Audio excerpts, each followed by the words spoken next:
ज्ञानदेवा, तू खरोखरीच ज्ञानाचा देव आहेस. भगवंतांनी सांगितलेल्या भागवत धर्माचा तू उद्धार केलास.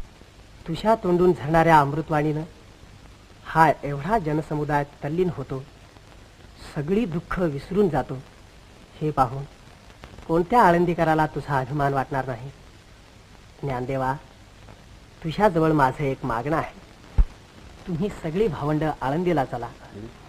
आळंदीकरांचे सगळे अपराध पोटात घाला. आळंदीकरांतर्फे मी तुमची क्षमा मागतो.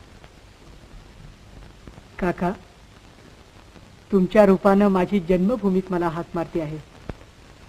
आपल्या आईची हाक ऐकून कुणाला प्रेमाचं भरतं येणार नाही. तुमची आज्ञा मला मान्य आहे. उगवले भानुदेव चंदनी अलका नगरी घराले ज्ञानदेव.